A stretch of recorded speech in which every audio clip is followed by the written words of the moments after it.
My name's Elsa Gallagher, and I'm the Habitat Program Director for the Bee and Butterfly Habitat Fund, and I'll be moderating this session. We're really excited to be with you this morning, talking about a new and innovative program that we have developed at the Bee and Butterfly Habitat Fund, using our next-gen seed mixtures, which are pretty innovative and cutting edge as far as pollinator habitat goes. Uh, Pete Berthelsen, our executive director, has been involved in solar programs for many, many years, but also has been a pollinator expert in the wildlife world. Quite the conservationist, bringing things like pollinator habitat to the forefront, working on pollinator scorecards.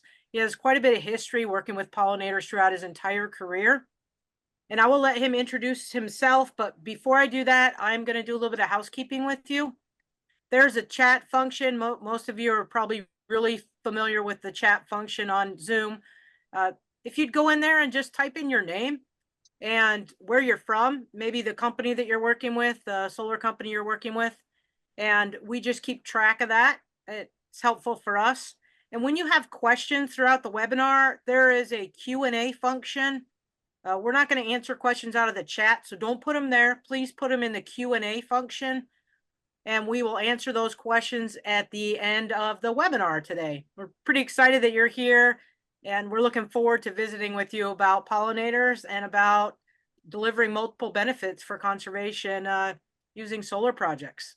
So with that said, I'm going to let Pete Berthelsen, our executive director, introduce himself. Pete. All right. Thanks, Elsa. And like Elsa said, we're really excited that you're here today, and we'll just jump right into talking a little bit about this program that we call Solar Synergy. But as Elsa said, I'm going to give just a really brief introduction of who I am. I'm coming to you today from central Nebraska, a region of the world that we call the Loess Hills. It's a part of the world that is really evenly divided between rangeland, native grasslands, and agricultural reproduction. This is just a little aerial image of our farm and ranch that we have here in central Nebraska. I'm an amateur beekeeper, but what I really am is a wildlife biologist that has spent my career working on designing, establishing, and managing high diversity habitat, like what we see in this image. And that'll be a little bit about what we talk about today. But first, let me give you a little bit of an introduction to a nonprofit that probably a fair number of you that are on today's call haven't heard of before, called the Bee and Butterfly Habitat Fund. We're a rather young nonprofit, and we're dedicated to the establishment of high quality pollinator habitat to produce pollinator health and habitat benefits. And one of the ways in which we do that is, Elsa has already mentioned it, and you'll hear us talk about it throughout today's conversation. You'll hear us refer to next gen habitat. And next gen habitat is a really innovative, cost effective way of producing greater pollinator health and habitat benefits. And that's the way that the Bee and Butterfly Habitat Fund works. And it's some of the offerings that we'll be delivering to the different solar projects that we'll be chatting about today. And I guess one of the last thoughts about the next gen habitat is that it's really about delivering multiple benefits. The name of the organization is obviously the Bee and Butterfly Habitat Fund, but it's about things that are way beyond that, about working to improve soil health, water quality, grassland songbird numbers, food sustainability. All of these things can kind of be connected with how we think about going about designing and delivering habitat. And one of the phrases that we commonly use around here is that a rising tide floats all boats.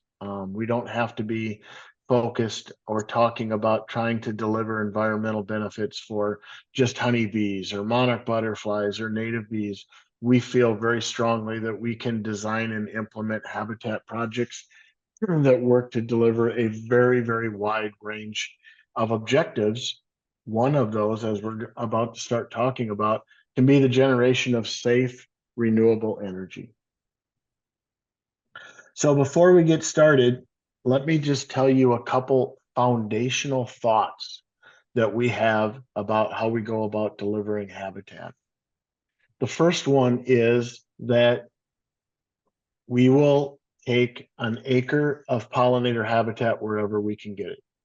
And that might mean adjacent to row crop agricultural production with solar energy projects. We'll take an acre of habitat wherever we can get it, and then we strive to make that acre the best that it can be, to produce the most benefits out of that piece of ground that we can. The next is that the status quo is not going to get it done. In this example, we show a picture of a monarch butterfly whose populations are actually being considered as being listed as an endangered species. What we mean by this phrase is that if we try to solve big, hairy, audacious environmental concerns using the same tools and tactics that we've been using for the last 10 or 20 years, we will fail. We will not be successful. So we work very hard to think about how to do things differently and with innovation to produce greater results. And that's where the next gen habitat project discussion also comes in again a little bit, where we are delivering pollinator health and habitat benefits with different seed mixture designs and with some innovation. And the last thing that we will say that's kind of a foundational thought is that not all pollinator habitat is created equal. Just because a plant is producing a flower doesn't mean that it has real significant and high pollinator health and habitat benefits. So that's also part of the next gen habitat project concept, is that every seed mixture that we design produces a pollinator habitat value score, and we look at things that way as well. So let's jump right into telling you a little bit about solar synergy.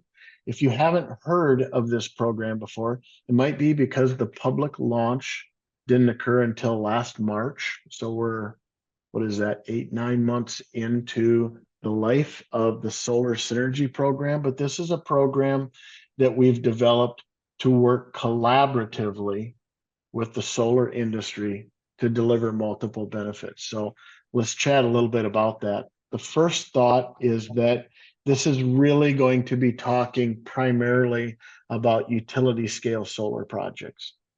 Doesn't mean that community scale, personal projects, development scale are not important. They are, and we'll talk about how we work with those at the end of our conversation today.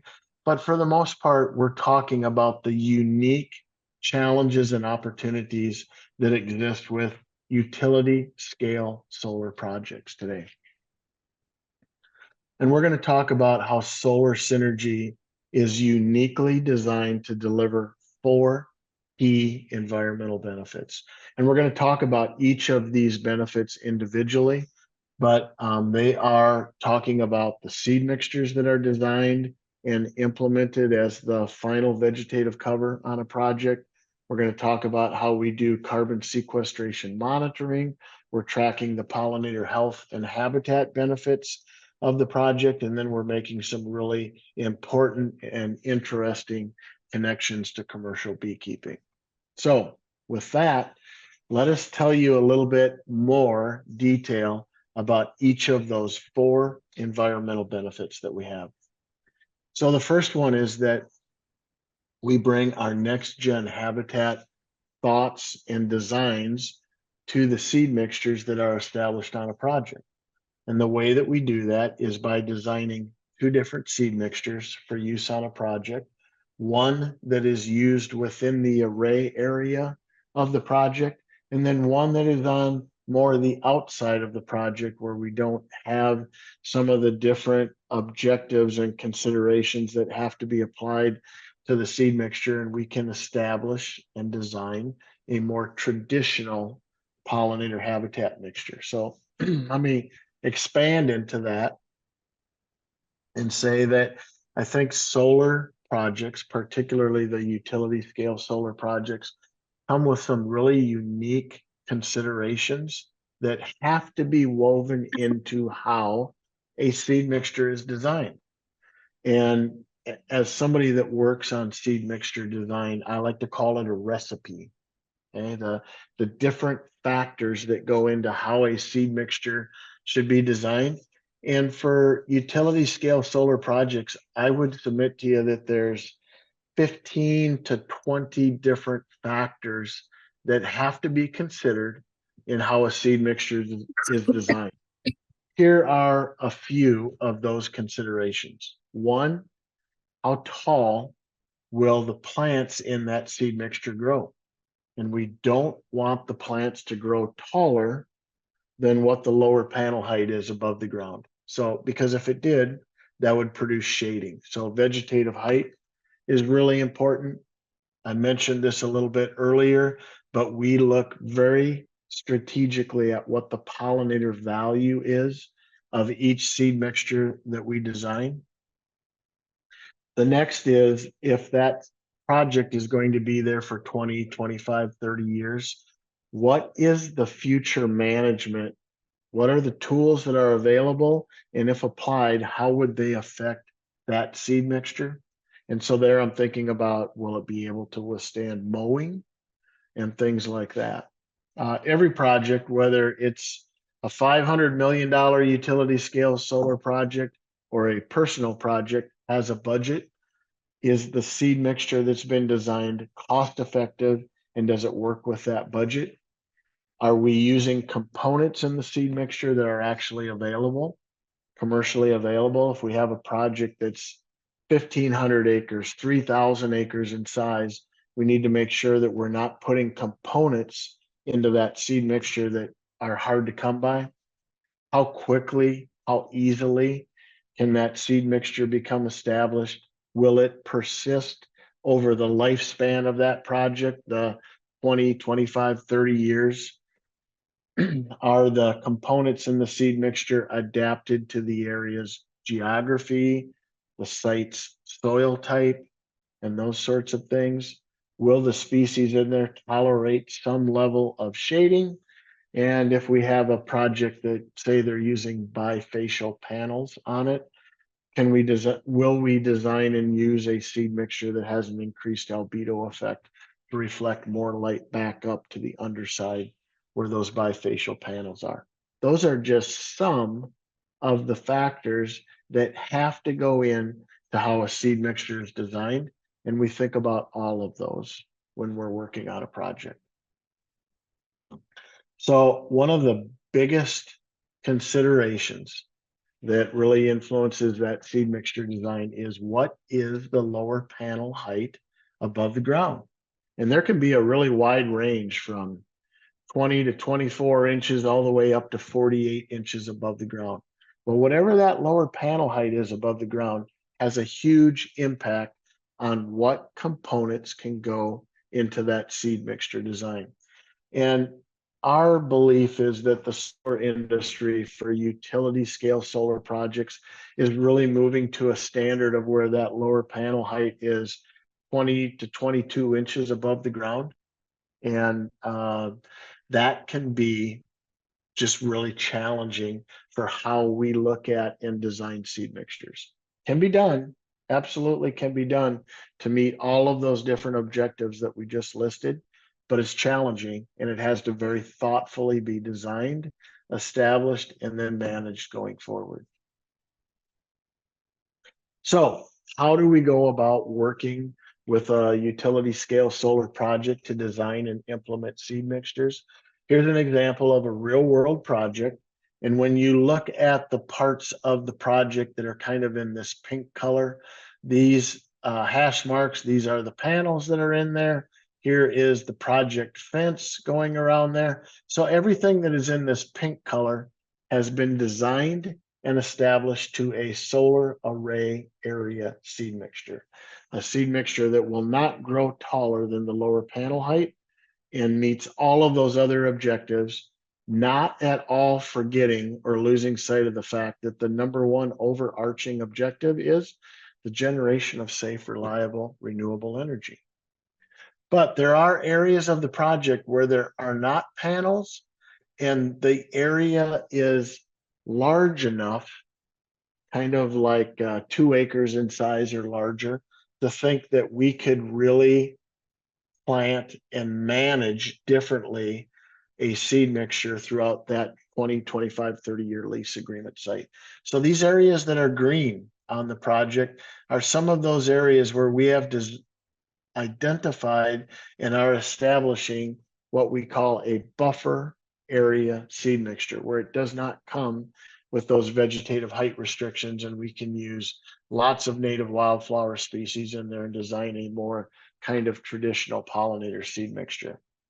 And those areas could be either inside the fence or outside the fence. Here's an area here, this 8.4 acre field. The landowner that owns this decided that based on the location and the unique size and shape of this particular area, that they were not going to farm it going forward in the future any longer. So this area was also returned to a permanent vegetation, and our buffer mixture was established outside the area there as well. This is kind of a visual example of how the 2 seed mixture approach would work. So that buffer area seed mixture is designed with some really key components to it. It will have a minimum of 40 wildflower species in it, designed to a specific minimum seeding rate. It'll have that pollinator value score of at least 3.8, and it will be individually designed for that unique project. And the Bee and Butterfly Habitat Fund offers this buffer area seed mixture to the project, potentially free of charge, depending on how many acres of that buffer mix you're planting. Once the size of that area gets greater than 50 acres in size, then it starts going on a sliding scale of offering a cost share for it. But for 50 acres or less, the Bee and Butterfly Habitat Fund will provide that seed mixture to the project for free. And the array area seed mixture is designed thinking about a number of different things, all those different objectives that we talked about, making sure that there is not going to be screening that occurs, shading that occurs because it's taller than the lower panel height here. There may need to be mowing that occurs, but we don't want it to have to be due to shading. And we're designing it thinking about different future O&M considerations to save dollars there. And then we make sure that that design is meeting your SWIP and your conditional use permit requirements. One of the requirements to participate in solar synergy, where you get the free seed and the other things that I'll talk about next, is that there needs to be a vegetation management plan that is written and applied to the project that kind of helps us assure that pollinator health and habitat benefits are going with the project throughout the life of the project. We believe you should have a vegetation management plan that goes with every utility scale solar project anyway, but in this particular program, that's one of the requirements. Here is a list of some of the kind of different things that we think should be included in a vegetation management plan. A vegetation management plan should be designed to contain all of this kind of guidance about how to plant, when to plant, what to plant, site preparation, and it is uniquely, individually designed just for that project. All right, moving on to the second environmental benefit, which is the carbon sequestration monitoring. The Bee and Butterfly Habitat Fund will perform carbon sequestration monitoring on a solar synergy site at no cost. We start in year 0, which we like to consider to be pre-construction when possible. And then we are monitoring, taking soil samples on there for the first 6 years of the project. for sites that are located on former agricultural production ground. It's not a very high lift to think that the seed mixtures that we design and use will be producing significant carbon sequestration gains. So if those carbon sequestration gains are able to be turned into carbon credits, we also have willing purchasers that have already raised their hand and say, in solar synergy, if you produce carbon credits, we would like to be first in line to purchase those carbon credits. So we also have that is available as well. The third bucket is the pollinator habitat and pollinator population monitoring that will occur also during the first 6 years of the project. And that monitoring will occur with our friends at another national nonprofit called the Monarch Joint Venture. And we have an agreement where we will have access to the site. We'll go out there and we will be documenting the habitat benefits and what pollinator populations are located on the site. And that information will all be shared back with the solar developer. Just a couple of quick thoughts as it relates to pollinator populations and next gen habitat. We currently have 5 national studies that are evaluating what pollinator health and habitat benefits are produced from bee and butterfly habitat fund next gen seed mixtures. But one of the first studies that's out there was conducted by the US Geological Survey, federal agency, and in that study, they compared bee and butterfly habitat fund seed mixture plantings to federal conservation programs, state conservation programs, national wildlife refuges, state wildlife management areas, roadsides, pastures, rangeland, everything that was on the landscape available to pollinator populations. And they looked at them all together. And one of the things that we found is that bee and butterfly habitat fund seed mixtures had double the number of flowers from any other habitat on the landscape, even programs that were designed to produce pollinator habitat. It had 3 times the number of honeybee visits to the site and 8 times the number of native bee species visits to the site. Along these lines, one other update that I want to give you, just because I think it's just cool as heck, is the University of Minnesota Bee Lab is also conducting one of those 5 studies. And in their study with bee and butterfly habitat fund designed seed mixtures on the landscape, and in their research and their study, they documented 3 native bee state records. Okay, so you might be thinking, well, what does that mean? That means they identified 3 native bee species never before documented in the state of Minnesota that occurred on the seed mixtures designed and implemented and managed and planted by the Bee and Butterfly Habitat Fund. 3 new state bee records, never before seen. If there's ever been an example of the if you plant it, they will come philosophy, pollinator habitat is absolutely one of those. So the fourth environmental benefit that we bring to the solar synergy program and potentially your utility scale solar project is a connection to commercial beekeeping. And let me tell you why we think that this is very profoundly important. Let me start by showing you a graph that documents the amount of US sourced honey production. How much honey do we produce as a country and how much we use? And let me tell you that those numbers, how much honey we produce as a nation, has been in fairly steep decline in the last 40 or so years, a 44% decline just since 1987. Now let me ask you this question.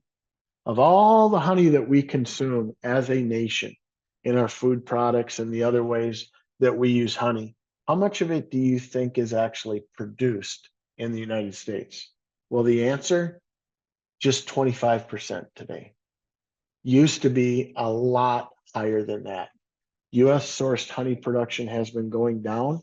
We think that the solar synergy program and connecting commercial beekeeping to these areas that are going to be designed and be implementing very high quality pollinator habitat can really make a difference there. And it's really important to us to be producing those sorts of benefits as well. And some of our friends in the solar industry have also thought about this ahead of time and are really doing an interesting, innovative job of marketing and promoting that relationship. Here's our friends at Connexus Energy in Minnesota that are producing solar wise honey from the honey that's actually produced on their solar energy projects with seed mixtures that were designed specifically thinking about pollinator health and habitat benefits. Pretty cool deal there. Okay, so the Bee and Butterfly Habitat Fund has been working to establish final vegetative cover on solar projects since 2019. And so we've been working on this for a while. We've been working with projects to design how we maintain delivering those individual project objectives. Number one being the generation of safe, reliable, renewable energy, but how can we also layer on multiple environmental benefits by the vegetative cover that is designed, established, and managed on the site? So here's how a solar synergy agreement works. And it's a very basic, straightforward agreement. One, it will talk about us, the Bee and Butterfly Habitat Fund, providing to your project those buffer seed mixtures. There will be in the agreement the statement that a vegetation management plan has to be developed for the site. It will talk about how data collection occurs and how we share that information with you. We don't identify individual projects or individual solar developers in how that data is collected and shared. The program is available across the country. The entire United States is available as a potential partner, and we're providing significant incentives. So the carbon sequestration monitoring, the pollinator population monitoring, the pollinator habitat monitoring, the connection to the commercial beekeeper, and then the buffer area seed mixtures are all provided to the project at no cost. So I just want to take this moment to say that the kind of yes or no decision moment about whether a project is enrolled in solar synergy is really answering the question, does this solar project have the opportunity to produce a great pollinator health and habitat outcome? The answer is yes. Then we're going to be very interested in working with that project and enrolling it in the solar synergy program. It's really that simple. And just to reiterate that these different monitoring aspects and environmental benefits are being brought to the project at no cost. So we're very excited about that unique aspect of it and being able to document these environmental benefits going forward. And if you're a solar developer and you're kind of thinking about say future permitting activities and that sort of thing, think about the opportunity to talk about how all these environmental benefits are going to be a part of the project that you want to bring to that different location. Okay, just about have it all wrapped up, and we're going to be really interested in taking your questions. Please make sure to start popping your questions into the Q&A section so that we can answer them at the end of this. And let me just go to the next part of this and say that, hey, this is no requirement, but if your project is interested, the Bee and Butterfly Habitat Fund has a list of trusted vendors that we work with that can do your vegetation installation, management, right vegetation management plans, right grazing management plans, and those sorts of things as well, because it really is a unique thing to establish and manage the vegetative cover on solar projects to produce those multiple environmental benefits. You don't have to use one of them, but we have a list of vendors that we feel very strongly, based on our past experience, these ones understand it, they get it, and they do it right. And we would be happy to share that with you. Whether you were in the Solar Synergy program or not, we're happy to share with you that list of approved sources that we have.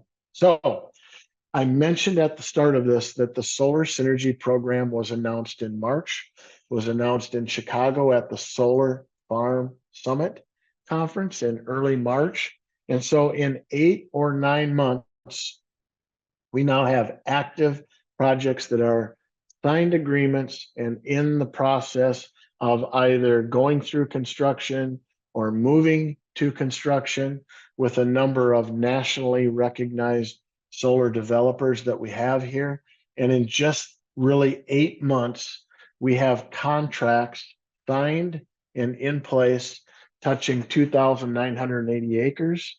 Those individual projects are going to be generating 453 megawatts of renewable energy.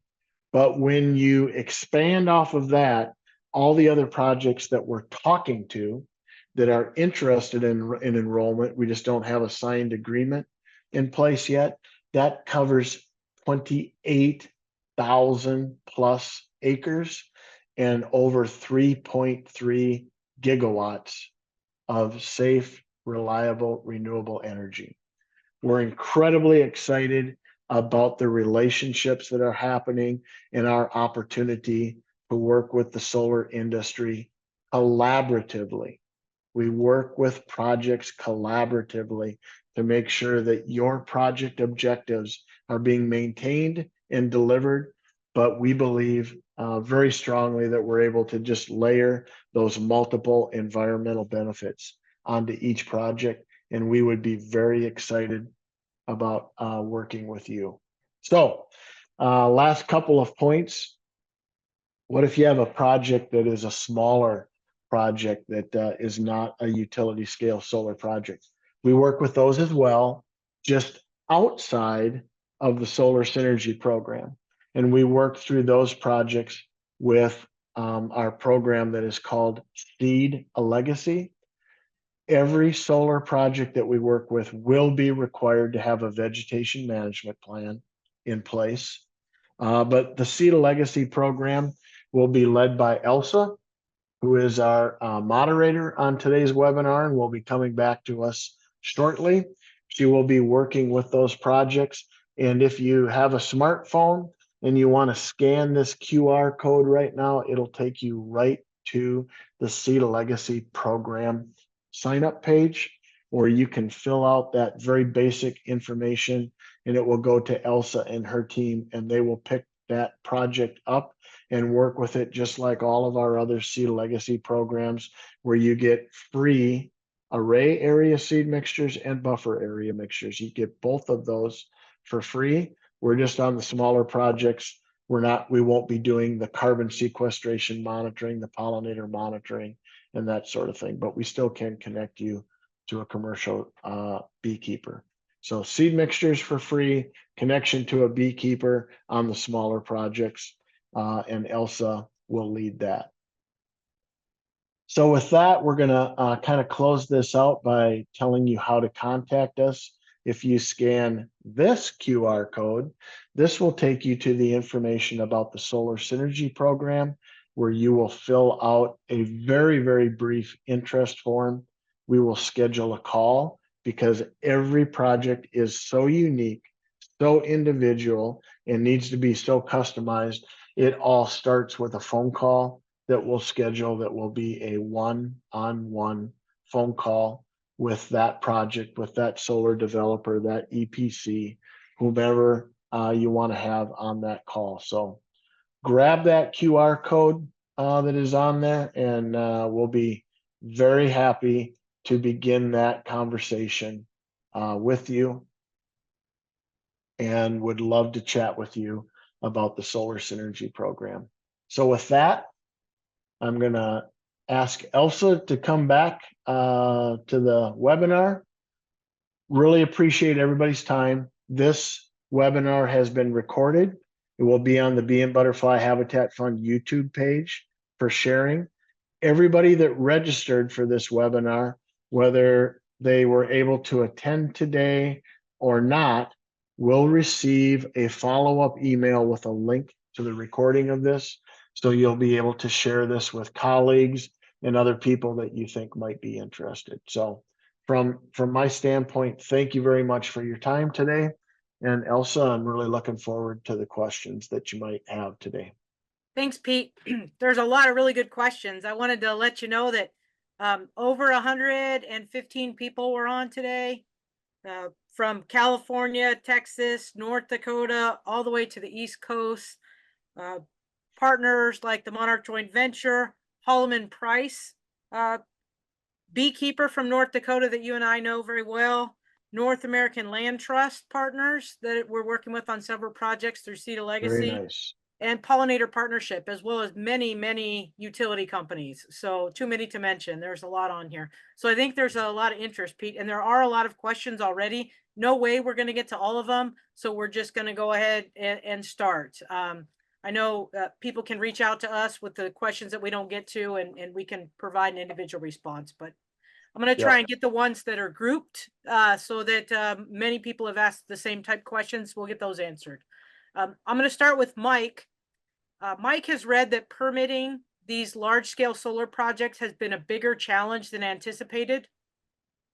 Are there any benefits provided by partnering with Solar Synergy in that capacity? I might be biased, but I believe absolutely. The Bee and Butterfly Habitat Fund has certainly been involved in answering questions about seed mixtures and helping through the permitting process on other projects. And let me give you this example. You're a solar developer and you're working on project A, going through the permitting process, and it's meeting some local resistance. Think about if project A was involved in solar synergy. We've documented carbon sequestration gains, pollinator health and habitat benefits. And at some point in time in the future, you're working on project B, a different one, in maybe a different area, and it meets some local resistance.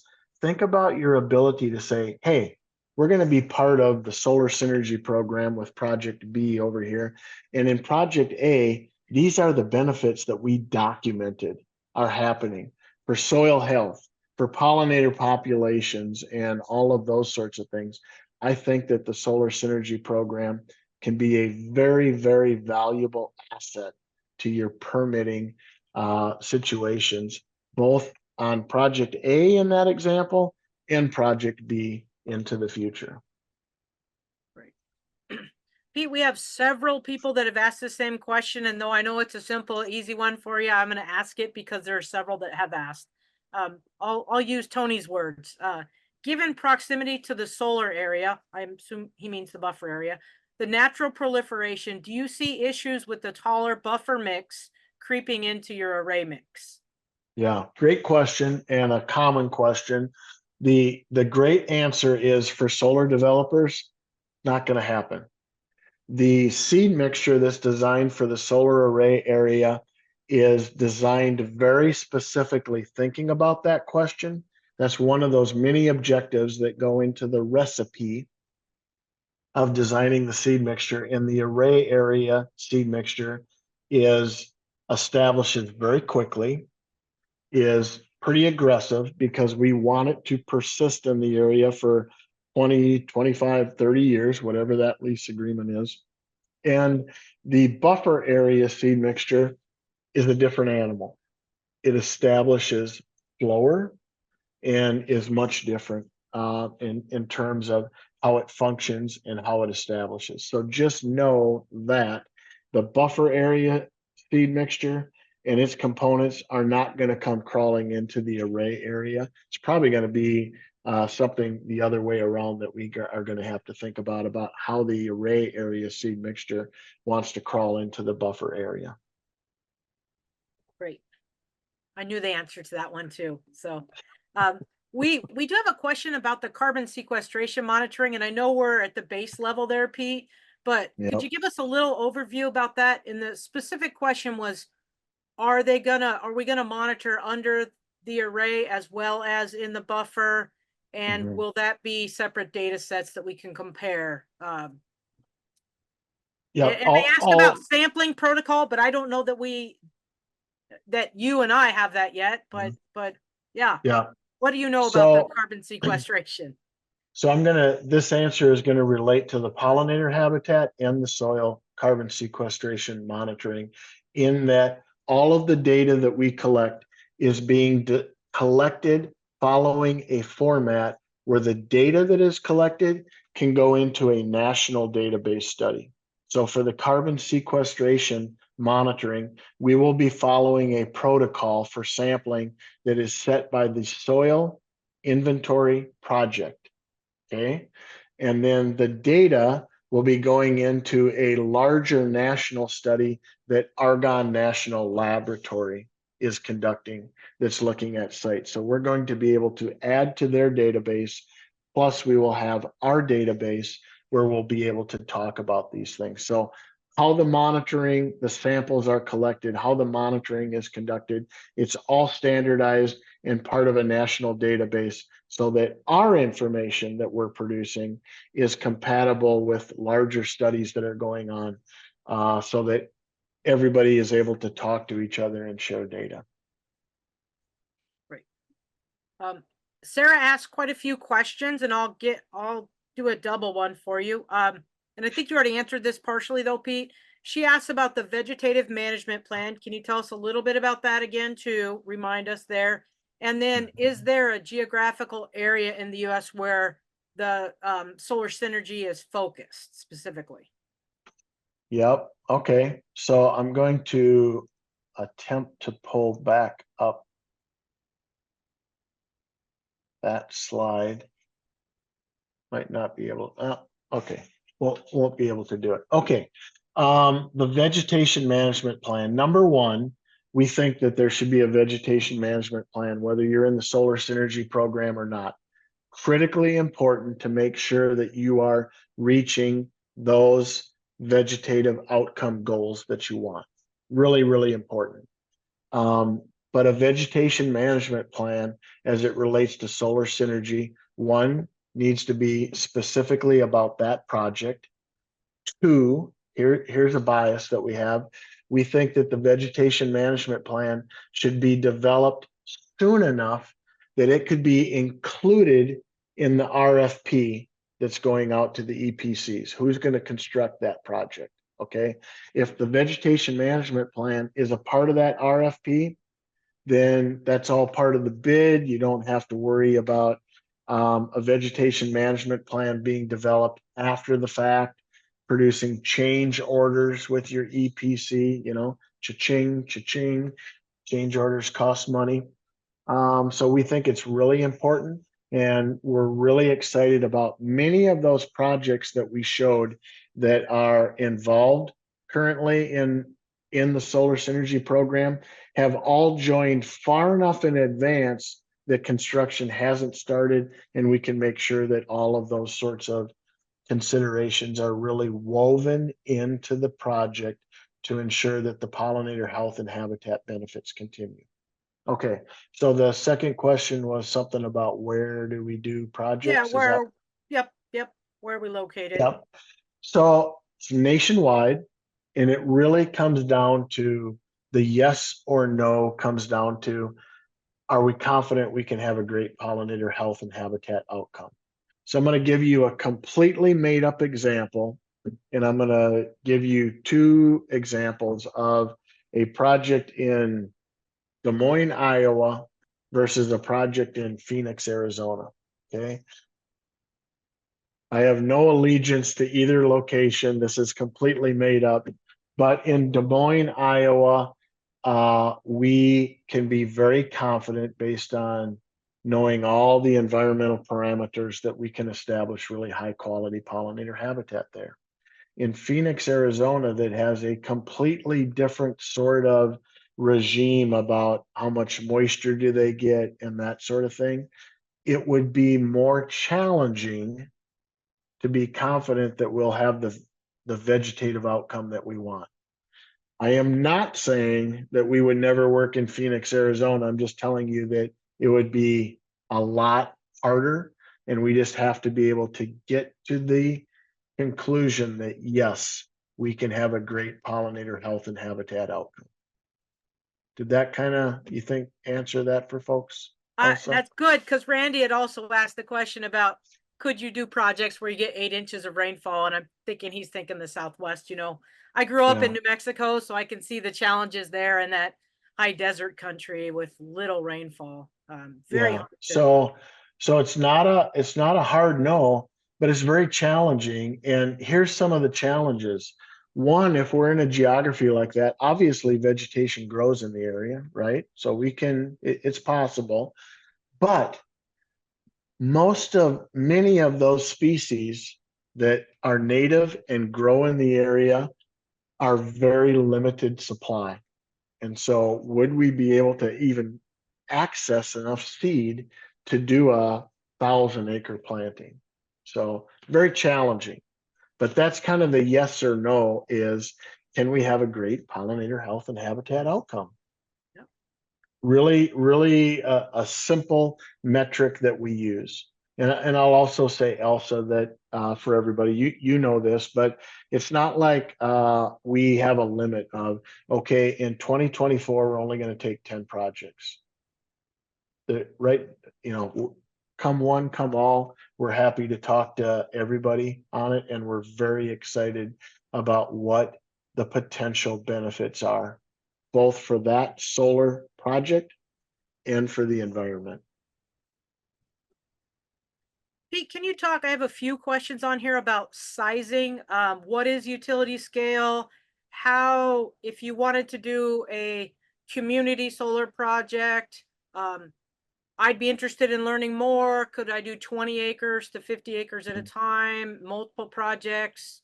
Tell us about the sizing situation. And I think you already said kind of how we would work with that, but can you reiterate that? Because I'm getting several questions on what utility scale is and how do they work with us when it's not? Yep. So I'm going to go back to see if I can go backwards on here. Yep. So I'm going to go back to this and say that for the smaller projects, and small is a relative term, but in this example, we would consider the 20 acres, 50 acres to be smaller projects. That's where you, Elsa, are going to work with them one-on-one through our Seed a Legacy program. Here's the QR code that you can scan. And it will take you right to that interest form. You'll fill it out. It'll go right to Elsa and her team, and they will respond to you. So what's the definition of utility scale? It's a good question. I don't know that even the industry really has like, if you're X number of acres, you're absolutely utility scale. But my definition of kind of the slot size would be something that's probably like 500 acres to 3,000 acres. That's a wide range, but that's kind of where utility scale solar is at, in my opinion, these days. We're happy to talk to every solar project. After that conversation would be the decision of, is this more appropriate for Seed a Legacy or for the Solar Synergy program? But we would be happy to work with every solar project that's out there.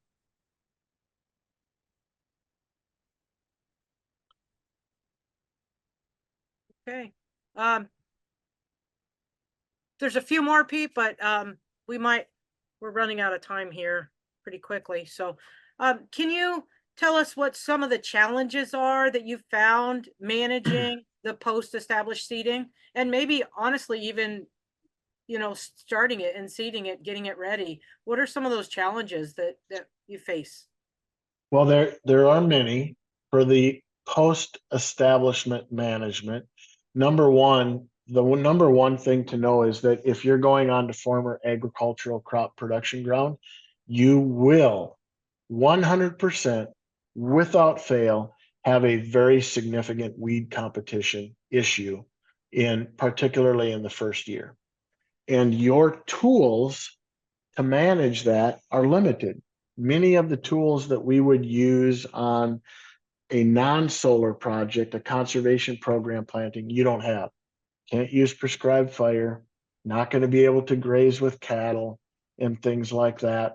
So your tools are really limited to probably mowing and herbicide application or a combination of those.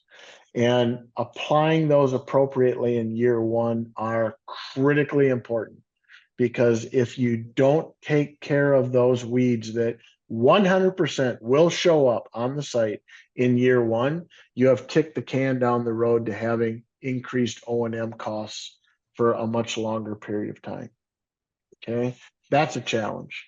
The other challenge on the front end of the establishment is if you have a project where your lower panel height is 20 to 22 inches above the ground, as opposed to a project that is 36, 48-inch lower panel height. The 36, 48-inch lower panel height, as a person that designs seed mixtures, it's like the horizon is wide open to you. You can use all kinds of plant options. When I open my toolbox and think about how are we going to design that seed mixture, all kinds of options available to you, as opposed to the project that has that 20 to 22-inch vegetative height restriction. When I open that toolbox for that project, I sometimes feel like I have a roll of duct tape and a rusty screwdriver. There aren't nearly as many tools in the toolbox. So it can be done, but it's very challenging, and it has to be very thoughtfully prescribed and delivered. And that's just a really, really key component.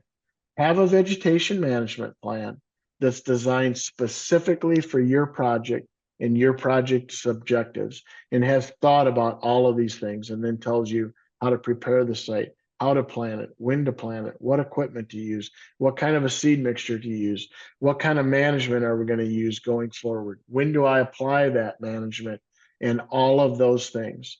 And again, we're happy to pass along entities that we have found do a really good job of delivering those for you. Pete, I've got two more questions for you. One's going to be about native bees, honeybees, and probably the floating the boat situation. Just have we looked at native pollinator abundance and biodiversity when bees are placed on the site? I think you could, that graphic that you showed of our seed mixtures almost explains that, but there are several questions about it. So I thought I would let you kind of either go back to that graphic if you could, or I don't know if I can get back there, but I will start by saying that one, the really cool thing is, here we go. This graphic here is what you're talking about, right, Elsa? Well, I think so. I mean, I think that kind of shows what our seed mixture is doing. Yep, it's part of it. So one, what I think is really cool is in several years, we will absolutely have the data to talk about and answer this question about how multiple pollinator species interact, how they use the site, and that sort of thing. We will be gathering that data and documenting it. So we're really excited about that. We absolutely believe, as you referenced, that the rising tide can float all boats. We want to design pollinator habitat to get the very best value that we can out of every acre. And that's why we believe that that two seed mixture approach that we will be designing and delivering on solar synergy projects are really going to deliver the multiple benefits for multiple pollinator species and multiple layered environmental benefits. So we will be documenting that information and have that information going forward. All right, I think I'm going to end on what'll probably be hopefully an easy one for you, Pete, but what we've got a few questions here. Rotational grazing, do you consider that an additional layer of benefits to be considered? And I can help. I know that we've dealt with a few of those with sheep grazing. Yeah, what's your thoughts on that and the level of complexity that might add to the development of a plan? Yep. So in the solar synergy program, I didn't talk about this, but if grazing is going to be a part of the project, we also have a requirement that there be a grazing management plan developed. And we have, again, a list of resources to be able to develop those tools as well. So here's my thoughts. Pollinator health and habitat benefits, pretty easy to work in to a utility scale solar project. Grazing with sheep as an O&M activity, an agrovoltaics activity, pretty easy to do. Pollinator benefits and grazing benefits together, very challenging to do. Doesn't mean that it can't be done, but a grazing management plan really has to be developed for that project so that we're thinking about how many paddocks are there? What's the grazing rotation? Are we setting up an annual area that is a refugee site on the project that receives no grazing activity?